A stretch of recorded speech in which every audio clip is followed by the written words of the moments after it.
James chapter 4, verse 10. Humble yourselves before the Lord, and He will lift you up. Dapat nating maintindihan, mga kapatid, that we as a Christian, we have to understand that we rise by bowing low, we gain by giving up, and we are filled when we are empty. Tayong mga Kristiyano, mga kapatid, dapat nating maunawaan na ang daan pataas ay pababa. For us to be blessed, we have to bow low. Para tayo ay magkaroon, mga kapatid, kailangan tayo ay empty. You know, it was pride that changed angels into devils. But it is humility that makes men as angels. I remember one preacher said na itong si Lucifer, mga kapatid, lahat ng katawan niya, mga kapatid, ang kanyang paglakad ay nagiging parang instrumento, mga kapatid, na parang beat ng drums.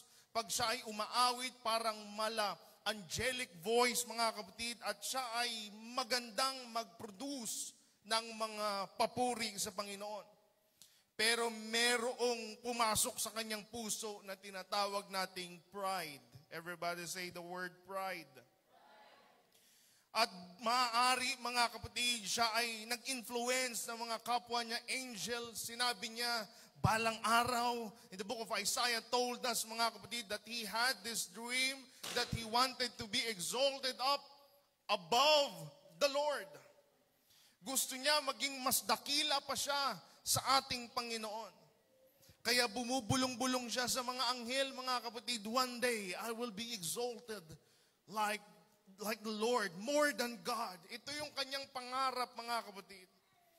At dahil sa pride na pumasok sa kanyang puso, siya po ay bumagsak, mga kapatid. There were group of angels na itinapon ng Diyos mula sa langit hanggang dito sa lupa. Before He created everything, mga kapatid, before He created Adam and Eve, there was a first sin, mga kapatid, unang kasalanang nangyari sa langit, na ito ay pinasok,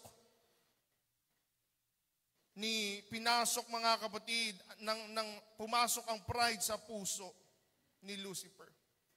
Matthew 23 verse 12, the Bible says, whoever exalts himself will be humbled, and whoever humbles himself will be exalted.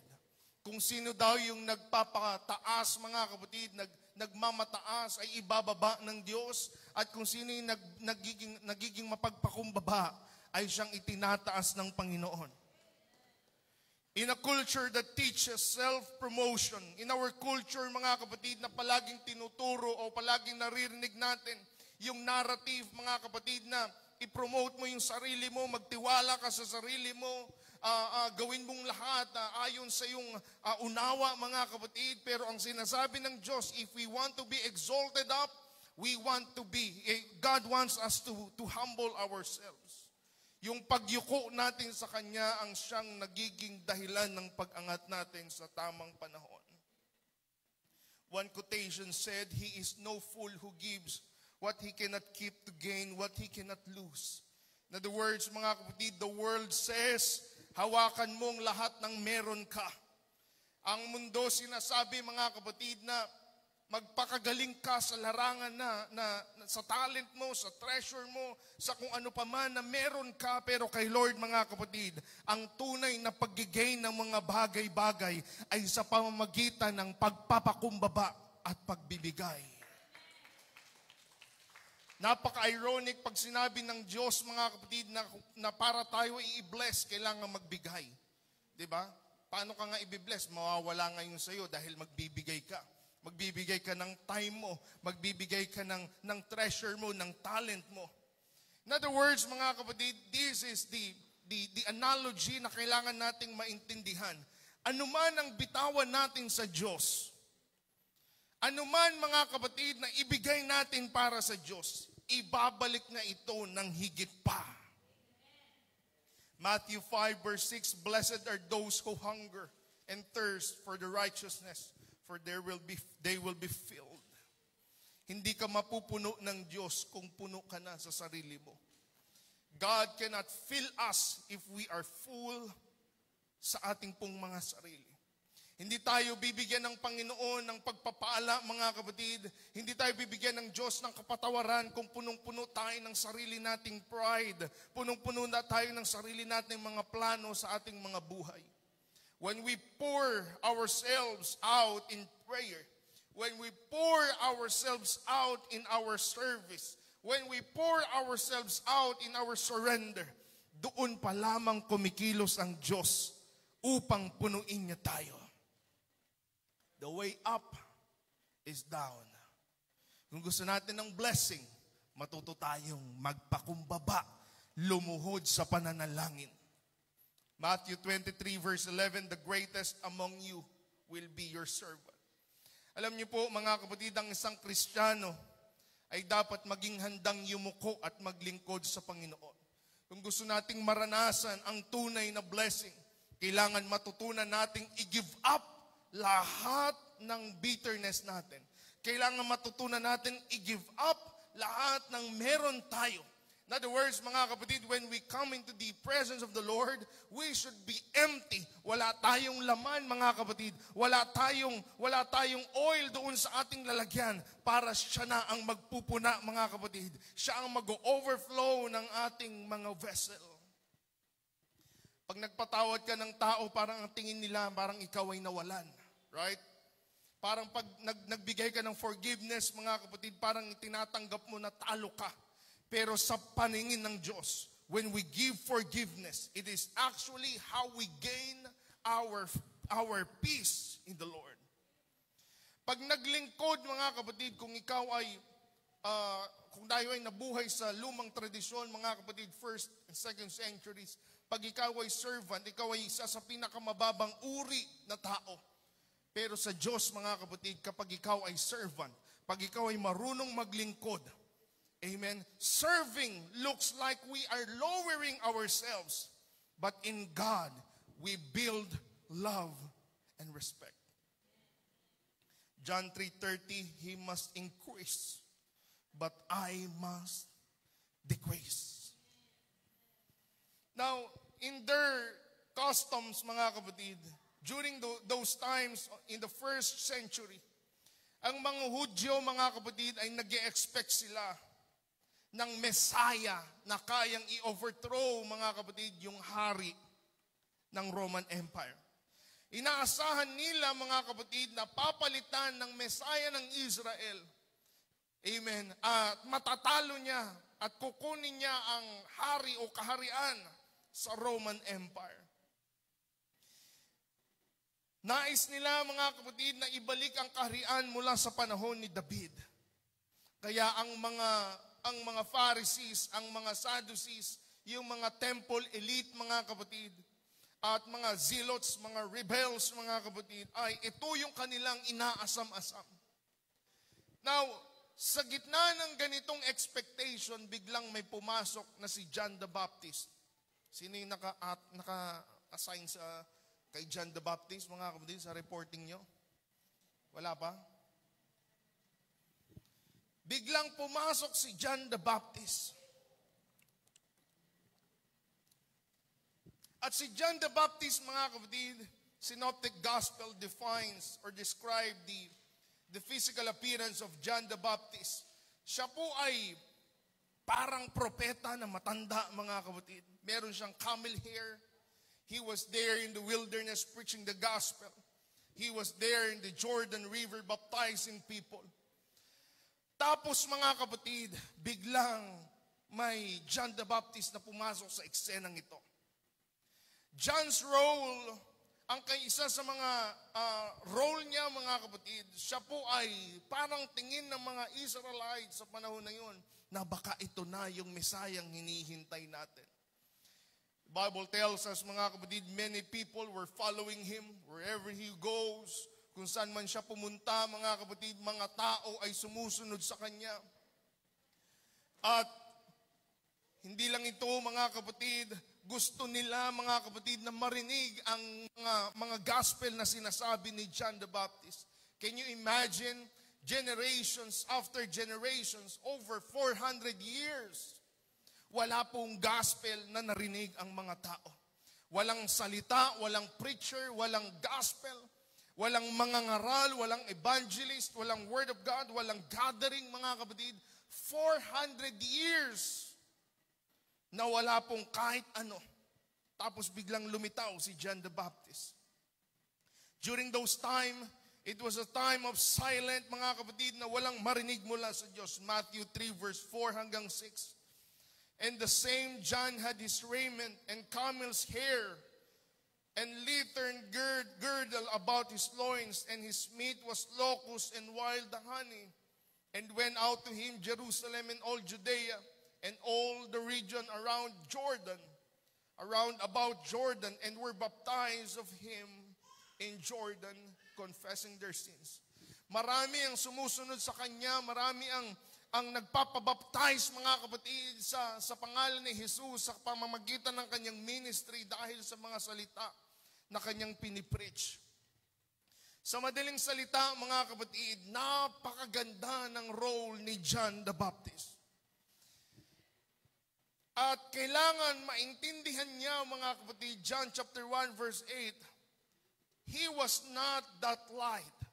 Talking to John the Baptist, hindi siya yung ilaw na tinutukoy, mga kapatid, but he was sent to bear witness of the light. In other words, the Bible describes John the Baptist as the one who will prepare the way for the ministry of Jesus Christ. Can you imagine? Sikat po ang taong ito, mga kapatid. At maraming mga disipulo siya, mga kapatid, na sumusunod sa kanya. And in the book of John chapter 3, here comes the ministry of Jesus Christ. At yung mga disipulo ni Jesus, mga kapatid, they were talking and they were jealous of Jesus. At sinasabi nila, mga kapatid, mayroong isa na tinatawag nilang rabbi. At nagbabaptize din siya. Marami din siyang mga disipulo. Nagulat bigla, mga kapatid, ang mga disciples ni John. Sa paningin at pananaw ng tao, ang ministry ni John ay pababa na, mga kapatid ko. But John declares, kanina sa ating text, a man can receive nothing except it be given him from heaven. He must increase, and I must decrease. Ito yung formula ng mundo, mga kapatid. This world's perspective, mga kapatid, the perspective of this world is like this. I need more recognition. I need more attention. I need more power. I need more followers. I need more of this. Para magkaroon ako ng increase, I need more of these things. Kailangan ko ng mga maraming bagay. Kailangan ko ng milyong-milyong pera. Baka mapunta tayo sa flood control project na naman. Amen. Yan ang perspective ng mundong ito. Pero sa kaharian ng Diyos, mga kapatid, for us to have an increase, less of me, Lord. I decrease and you increase. Less of me, more of you, God. Diba, ang Kristiyano, pag binati, ang ganda naman ng damit mo ngayon. Diba? Ang Kristiyano, pag sumagot, di pa nga ako naligo niyan eh. Ganun ba? Diba? Hindi po, mga kapatid. Glory to God kasi ginawa niya maganda yung ilong natin. Amen. This is not our kingdom. God is the owner of it all. I decrease and Jesus must increase in my life. Last time, nag-mentoring tayo mga leaders. I asked them, mga kapatid, ano ba ang nakikita ng mga cell group member ninyo kapag kayo ay nagtuturo? Sumagot sila, mga kapatid, nagkaroon kami ng brainstorming about this matter. Dahil ang gusto nating puntuhin, hindi sa ating pagsasalita, hindi sa ating karisma, hindi sa ating sariling katalinuhan, mga kapatid. Whenever we share the gospel, Lord, I must decrease and you must increase. Less of me, Lord. Dapat ang prayer natin, mga kapatid, every time na tayo ay kumakausap ng tao, hindi nila makita yung galing natin. Hindi nila makita kung paano tayo kahanda, mga kapatid, bagkus makita nila at maramdaman nila ang banal na Espiritu Santo ng Panginoon pag tayo ay nagmi-minister sa kanila. Si Moses, mga kapatid, hinayaan niya na bumaba o mag-diminish o mag-decline yung estado niya bilang Egyptian. Hebrews 11 verse 24 to 26. By faith, Moses, when he had grown up, refused to be known as the son of Pharaoh's daughter. Tinago niya yung kanyang identity, mga kapatid. He chose to be mistreated along the people of God rather than to enjoy the fleeting pleasures of sin. He regarded disgrace for the sake of Christ as of greater value than the treasure of Egypt. Si Moses, mga kapatid, he was raised in Pharaoh's palace. He was educated. Acts chapter 7 verse 22 tells us that he was very educated and intellect, mga kapatid.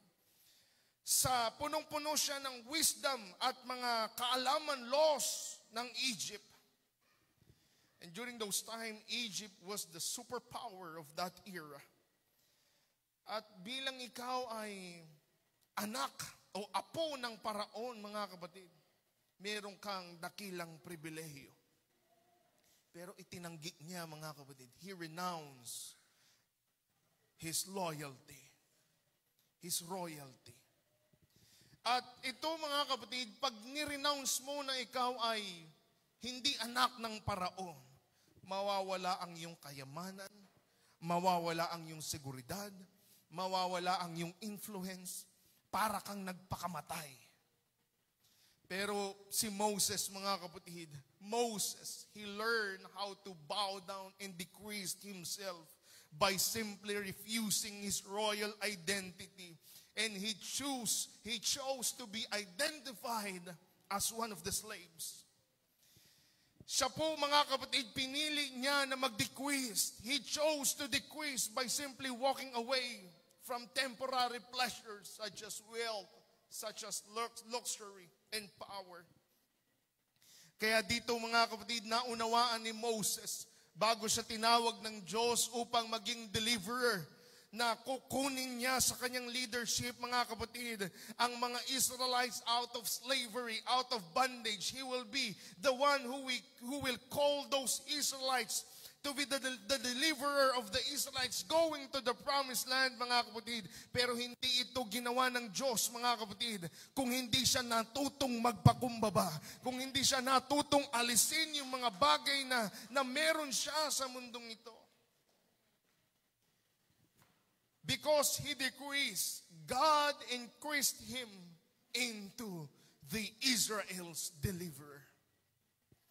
Yung kanyang loss, mga kapatid, yung kanyang position as a grandson of Pharaoh, he understood that his calling is greater than this world can offer. Sometimes, mga kapatid, we have to step down from our positions. Sometimes we have to come out of our comfort zone and step in and step up into the promises and purpose of God in our life. Clap your hands to the Lord. When we decrease in this worldly status, it opens doors of influence or eternal influence for us. We know when we heard the story of Gideon. Sino yung nag-report ng Gideon last Friday, mga kapatid? Si Joban. Hindi ko naman siya tatawagin para explain ulit si Gideon. Judges chapter 6 verse 15 to 16. Gideon replied, "My clan is the weakest among Manasseh, and I am the least in my family." Kita mo yan? Ikaw na yung pinakamahina sa tribo ni Manasseh, At sa iyong pamilya, ikaw pa yung pinakamahina.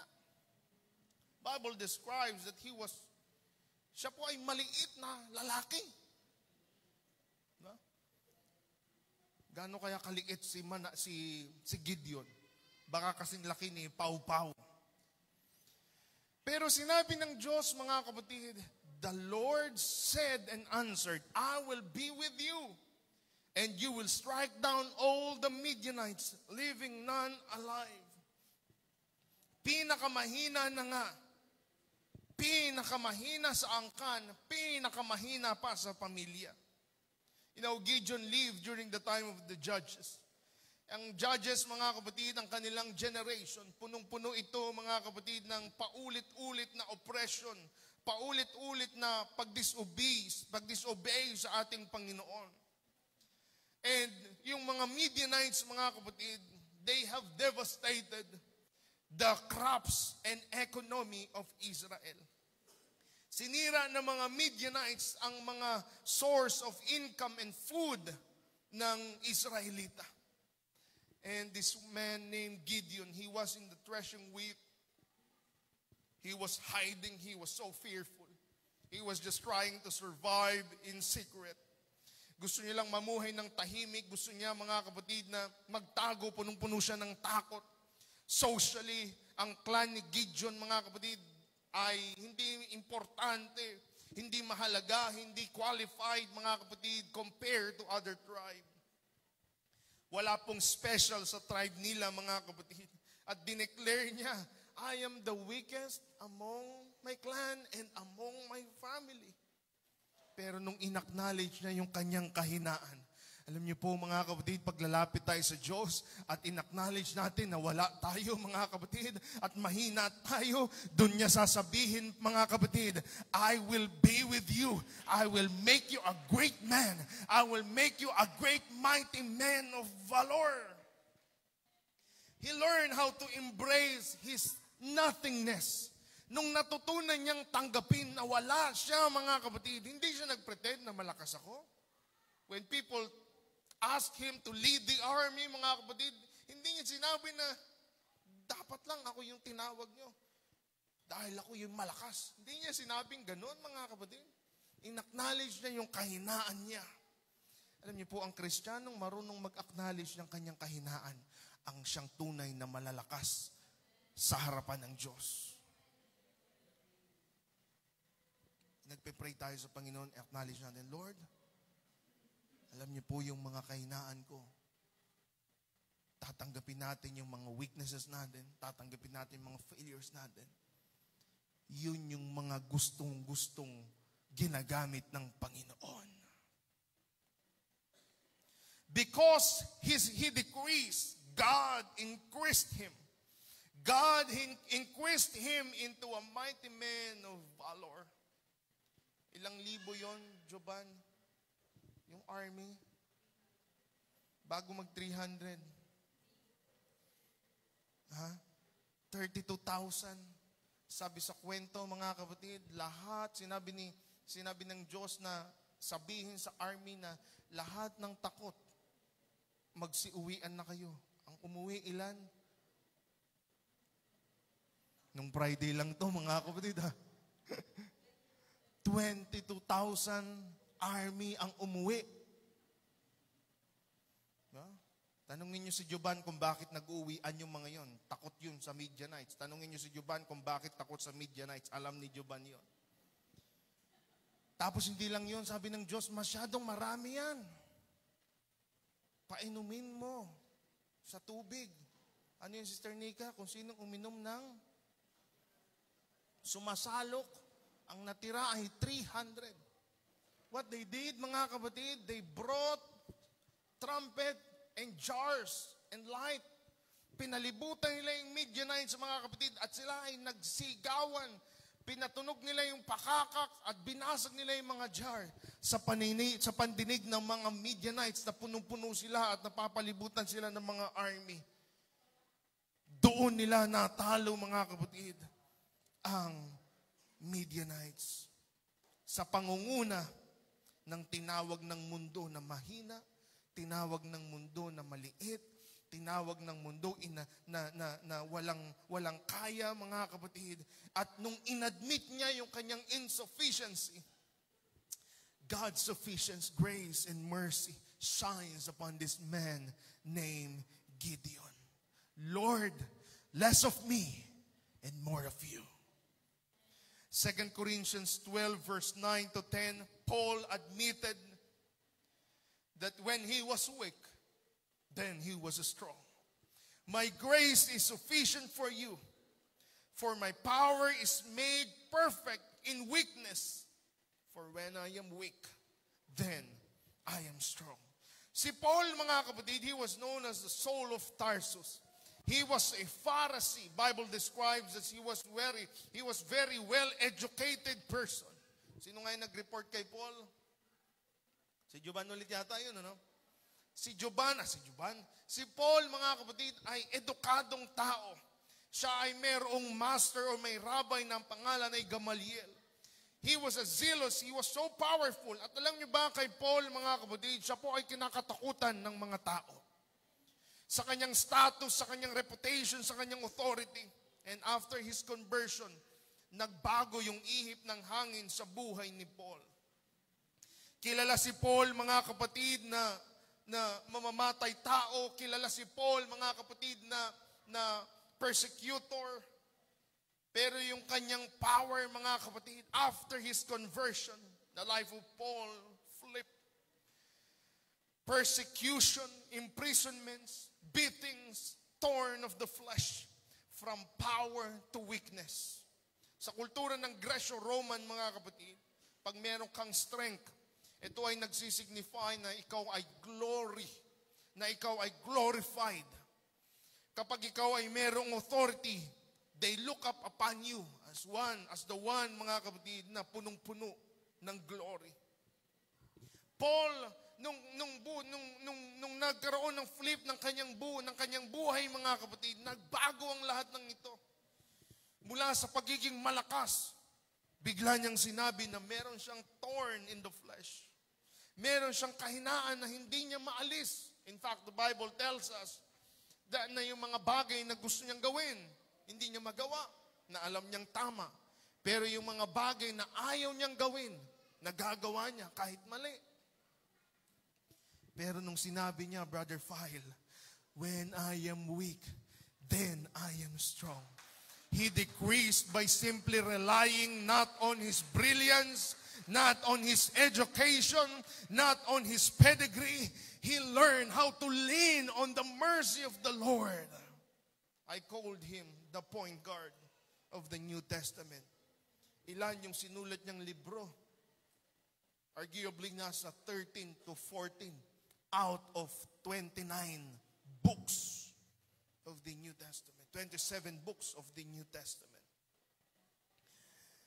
Kung ipaparaphrase natin ang mga binanggit kong storya, mga kapatid, ang sinasabi lang ng mga kwento, Lord, I decrease and you increase in my life.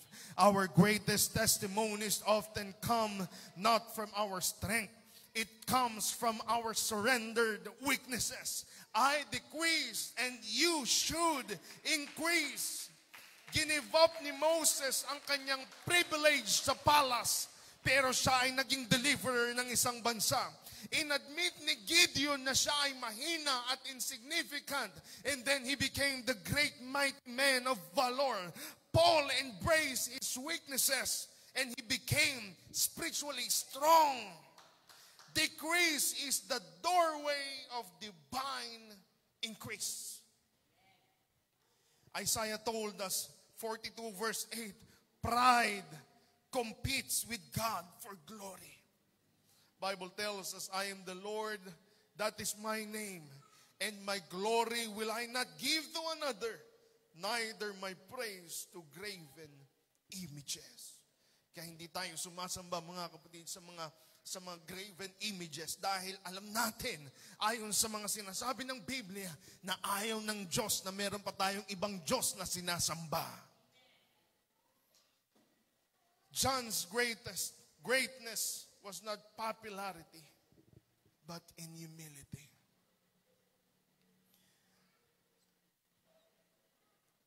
Ang tunay na greatness, mga kapatid, ay kapag ang isang anak ng Diyos ay inaccept niya ang kanyang kahinaan, doon siya pinalalakas ng ating Panginoon. Our goal is not for the people to see our brilliance, to see our intelligence, mga kapatid. Hindi tayo yung pinapakita natin sa mundong ito, kung hindi ang Diyos na ating pinaglilingkuran. Ang Diyos ang siyang dapat malugod. Ang Diyos ang dapat mataas, mga kapatid. Hindi natin kukunin ng gloria mula sa Diyos. Glory belongs to God. Kaya nung natutunan ni John, mga kapatid, na dumepende sa pagkatawag ng Diyos sa kanya, hindi sa kanyang galing, sa kanyang karisma, doon siya binless ng Panginoon. Si Paul, mga kapatid, natutunan niyang i-acknowledge yung mga thorn of the flesh, yung mga tukso, mga kapatid, sa laman, yung mga kahinaan niya sa laman. And then, he became great spiritually. Sa Diyos tayo umaasa. Sabi mo sa katabi mo, sa Diyos tayo umaasa. As a church, mga kapatid, we must know how to depend on the Spirit of the Lord. Yung ministry ni John, mga kapatid, John the Baptist, nagsimulang mag-decline sa paningin ng tao. Pero sa paningin ng Diyos, siya po, mga kapatid, ay may mahalagang ginampanan sa ministry ni Jesus Christ. Sometimes, God calls us to step back so others can step forward. Sa ating pong church, mga kapatid, hindi po ito competition sa loob ng simbahan. Amen. Hindi tayo nagko-compete ng talento, hindi tayo nagko-compete, mga kapatid, ng number of cell group members, mga kapatid. We do not compete. Hindi tayo nagko-compare, mga kapatid, na ikaw, 5 lang yung cell group members mo. Ako, meron akong 10. We do not do that in our church because this is not ours. This is the kingdom of God. God should be glorified. Ginagamit lang tayo ng Diyos. Hindi tayo magaling. Si Jesus lang ang magaling. The song says, Jesus must be the center of our church. Jesus must be the center of our life.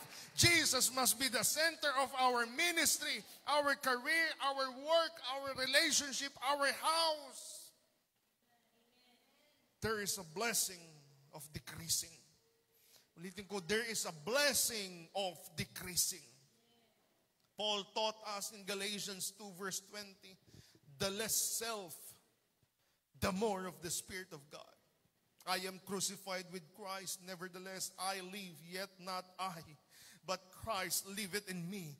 And the life which I now live in the flesh, I live by the faith of the Son of God, who loved me and gave Himself for me. Pag tayo'y lumalapit sa Diyos, mga kapatid, we look at this na para tayong mga empty vessel na handa tayong punan ng ating Panginoon. Namumuhay tayo dahil kay Kristo. And Christ liveth on us. Sa Tagalog, namumuhay tayo kay Kristo. At ang Diyos, mga kapatid, ang dapat maging hari ng ating buhay, not us. John 12:24, fruitfulness increases. A seed must fall and die to multiply. Ang isang buto ay hindi lalago na may potential na lumago kagaya ng kasing laki ng forest, mga kapatid, at magbunga ng maraming mga prutas, mga kapatid, not until he died and he was buried into the ground. John 12:24, verily, verily, I say unto you, except a corn of wheat fall into the ground and die, it abideth alone. But if he die, he bring forth much fruit. Kahit gaano pa kaganda at kamahal ng isang buto, kung ito ay hindi maitatanim at maililibing at mamamatay sa ilalim ng lupa, hindi po ito lalago at dadami. Sa madaling salita, kung gusto natin ng dakilang pagpapala na pinagpipray natin, we must learn how to decrease magpailalim tayo. I-allow natin yung sarili natin. Lumubog tayo mga kapatid sa presensya ng Panginoon. Okay lang sa mata ng tao na parang talo lagi tayo mga kapatid. Pero that's the principle of the Lord. If we want to know how to increase, how God can increase us mga kapatid, we must learn how to decrease ourselves. Church, we must learn how to humble ourselves. For us to see the greatest revival of our generation, we must learn how to humble ourselves. John's humility secured his legacy. Jesus said he was the greatest born of women. Wala nang mas iba pang mas dadakila kay John the Baptist na isinilang ng babae. Bakit siya tinawag ng ganun ni Jesus Christ? Nung sinimulan niyang i-acknowledge, I'm just here, my ministry is just to prepare the way for Jesus Christ. Yung mga disipulo ni John, mga kapatid, nagbubulong-bulungan, teka muna, parang nalalaos na yata yung aming rabbi dahil nandyan na si Jesus Christ, mga kapatid. Sa tingin ng tao, natatalo at bumababa na yung ministry ni John the Baptist. Pero sa paningin ng Diyos, dakila po ang kanyang ministry. Can you say amen? Philippians 2 verse 6, who being in the form of God, thought it not robbery to be equal with God, but made himself of no reputation, and took upon him the form of the servant, and was made in the likeness of men, and being found in fashion as a man, and humbled himself, and he became obedient unto death. Even the death of the cross, wherefore God also highly exalted him and given him a name which is above every name. Jesus emptied himself of glory.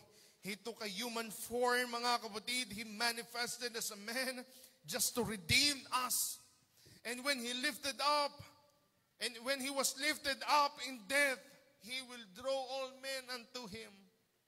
His shame became his glory.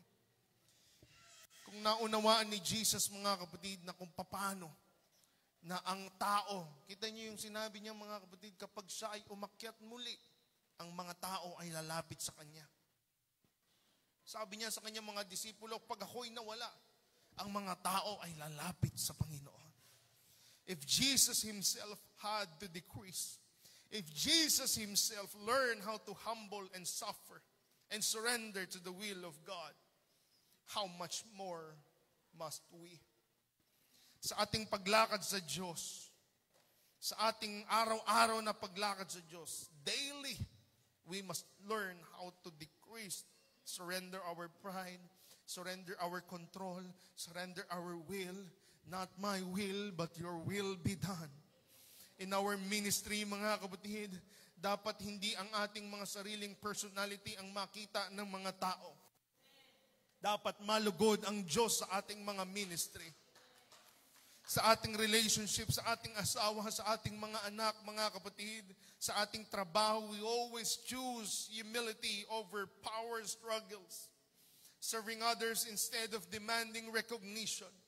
In our prayer, we must ask less for comfort. We must ask less for character. We must pray to the Lord. The glory belongs to you. Hindi po sa atin, mga kapatid. You remember the preaching of Polycarp. He decreased his life, but his testimonies increased across generations. Parang isang caterpillar. Can you say, praise the Lord? Ang isang caterpillar, mga kapatid ko, ay kailangang mamatay sa kanyang form para siya ay maging butterfly. Kailangang masira yung kanyang form, mga kapatid, para siya ay makalipad, para siya ay magkaroon ng increase. When John the Baptist said, John chapter 3 verse 30, he must increase and we must decrease. Ito ang principle ng Diyos, mga kapatid, na dapat nating maunawaan ngayong gabi. Ito yung dapat nating maintindihan, mga kapatid. That if we learn this principle, if we learn this scripture, mga kapatid, the world says, if you want to matter, kung gusto mo ikaw ay mapansin, kung gusto mo ikaw ay sumikat, you have to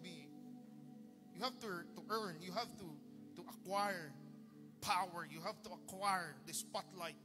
You have to grab the spotlight. If you want to succeed, magtayo ka ng ganito. Pasikatin mo yung pangalan mo, pasikatin mo yung kumpanya mo para ikaw ay mapunta at umakyat doon sa tuktok. Pero sa kingdom ng Panginoon, baliktad. If we want to live, we must die. If we want to bless, if we want the blessings of the Lord, we must give. If we want something, mga kapatid, we must learn how to decrease. Kung gusto mong gamitin ng Diyos, alisin mo lahat ng laman ng iyong puso. Empty yourself, empty your heart, and God will increase you if we decrease. Moses, Gideon, and Paul, they acknowledge themselves. Iniwan nila yung luxury. Iniwan nila yung kanilang mga bagay sa mundong ito, mga kapatid. And in the sight of men, para silang natalo. Si Paul, mga kapatid, he acknowledged he was weak, he was broken, he was nothing. He was this man. Marami siyang mga thorn of the flesh, marami siyang weaknesses, marami siyang kahinaan, mga kapatid. He was weak. And then when he acknowledged this, ang storya ay tuloy-tuloy mula kay Moses, kay Gideon, kay Paul. When man decreases, God increases. This is the pattern of the kingdom of God. Decrease in pride, and God increases glory upon us. If we decrease in self-reliance, God will increase His power among us. If we decrease worldly ambition, God will increase eternal fruit upon us. Jesus Himself modeled this principle. Philippians 2 tells us that He made Himself of no reputation. Wala nang reputasyon na pag ikaw ay mapako sa krus noong unang panahon, mga kapatid, yun yung pinaka-karumal-dumal at pinaka na worst pa na iparatang sa isang tao. And the Bible tells us He was obedient unto death. And because He decreased, God exalted Him and gave Him the name above every name. On the cross, Jesus decreased into shame and suffering. And in resurrection, He increased into glory and power. When we decrease in pride, God increases His presence among us. And when we decrease in ourselves, God increases His Spirit. When we decrease in our ambition, God increases eternal impact. Sometimes, mga kapatid, minsan kasi iniisip natin kapag tayo ay nawalan, tayo ay talo. But in the eyes of heaven, it is always gain. Sa mundo, mga kapatid, John the Baptist ministry was fading. But in the eyes of God, His decrease prepared the way for the Messiah. Church, this is the principle that we must live on. In our walk with God, less of our will, more of the will of the Lord. Less of my name, but more of the name of Jesus. Less of our self-promotion, but more of service. He must increase, but I must decrease. Pag binitawan natin yung mga bagay-bagay, mga kapatid, pag nilet go natin yung mga bagay-bagay, nagte-take over na ang Panginoon. And when we learn how to humble ourselves, He will lift you up.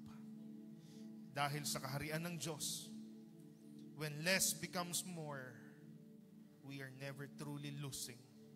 We are only making room for Jesus to reign in our life. Sa dami kong sinabi mga kapatid, ang gusto ko lang iwan sa inyo, we must decrease and Jesus should increase. Jesus must increase in our life. Shall we all stand?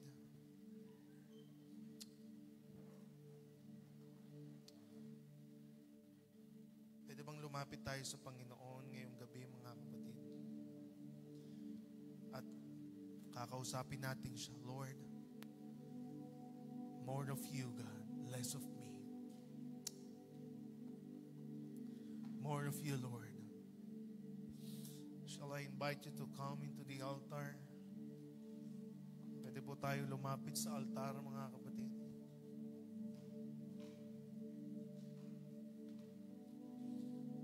You can kneel down. Pwede po kayong lumuhod sa inyong diyan sa inyong lugar. Or you can simply raise your hands. Sabihin mo sa Panginoon, Lord, I decrease and you increase. It's not about me, it's all about you. Hindi po ito sa amin, Panginoon. Ito ay sa iyo. Oh, Jesus, Jesus, Jesus. When we step down, He steps up. When we let go, He takes over. When we humble ourselves, He lifts us up. Because that is the kingdom of God. That is the principle of the Lord. Oh, in the name of Jesus, Lord, turuan niyo po kami, Panginoon, na i-apply ang iyong salita. Lord, teach us, Lord Jesus. Teach us, Lord. Oh God, in our ministry, in our cell group, Lord, in our life, in our house, Lord, not my will but yours be done. Lord, I pray, ipag-pray natin yung ating mga asawa, ipag-pray natin yung ating mga anak, ipag-pray natin yung ating pamilya, ipag-pray natin lahat ng mga mahal natin sa buhay. Lord, I pray, Jesus, I decrease and you increase. It's all about you, Father. It's all about you, Jesus. Oh God. Let us humble ourselves tonight. Oh, Jesus, Jesus, Jesus. Thank you, Lord. Thank you, Lord. Thank you, Lord. Thank you, Lord.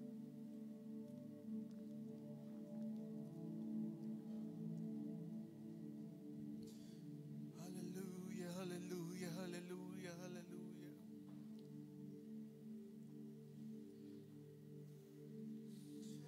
In Jesus' name, in Jesus' name, in Jesus' name, in Jesus' name, in Jesus' name, in Jesus' name.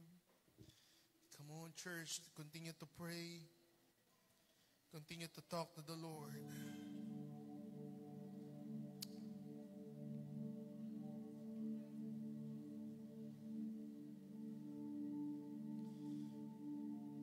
Praise team, shall we sing a song habang nananalangin ng buong simbahan?